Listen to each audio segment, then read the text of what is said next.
Retailers are navigating a tricky landscape where shoppers are increasingly hunting for deals, but Urban Outfitters seems to be holding its own. This is the core takeaway from their recent report, and it paints a fascinating picture of the current consumer mindset. Urban Outfitters Incorporated announced on Tuesday that while customers are indeed waiting for holiday season discounts, they are still happily buying plenty of full-priced items. This news, along with the company's solid third-quarter results and promising fourth-quarter outlook, sent their shares soaring by a remarkable 17.4% after hours. CEO Richard Hayne described customer engagement as lively during the third quarter, crediting the success to their efforts to expand Anthropologie and revitalize their namesake stores. However, he also noted a trend: shoppers are more willing to delay purchases in anticipation of holiday promotions. "We believe customers were waiting a bit longer this year to make their purchases until seasonal promotions began," Hayne explained. "But," he added, "we successfully met this shift with strong results in our early holiday events." Interestingly, full-priced items continued to perform well, particularly at Anthropologie and Urban Outfitters stores. Along with Free People, these chains saw positive same-store sales in the third quarter, with the Urban Outfitters segment leading the charge with a 12.5% increase. Tricia Smith, Anthropologie's global CEO, revealed that the company has experienced minimal pushback on the small, targeted price increases implemented in response to U.S. import tariffs. She stated, "We are really planning very little incremental price increases over and above what we've already implemented this fall and holiday. We really don't anticipate price resistance."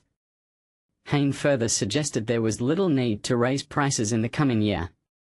But here's where it gets controversial. Over the past few weeks, Wall Street has been intensely focused on the U.S. consumer's financial health, especially as people become more aggressive in seeking discounts due to rising living costs. While some retailers have acknowledged that lower-income customers are feeling the pinch, they haven't reported a significant impact on their businesses.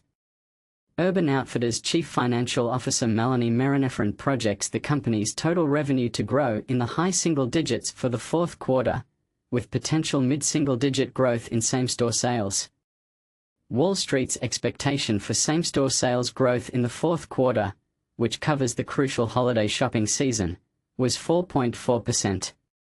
For the third quarter, Urban Outfitters reported earnings of $1.28 per share, with sales reaching $1.53 billion and retail same-store sales gains of 8%.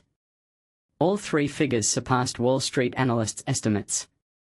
Women's denim sales were a highlight for Urban Outfitters, and Anthropologie recently launched its popular Maeve clothing line as a standalone brand. Urban Outfitters' report comes as the company, like Gap, which released its quarterly results last week, strives to regain relevance in its namesake stores. After reporting results in the summer, management noted that younger consumers were returning to these stores, thanks to efforts to make them more inviting. And this is the part most people miss. Despite the positive news, some analysts had previously questioned the company's potential for further growth. However, with shares up over 24% this year as of Tuesday's close, Urban Outfitters seems to be defying those doubts. What do you think about the consumer's willingness to wait for deals? Do you see a difference in shopping habits based on income levels? Share your thoughts in the comments below.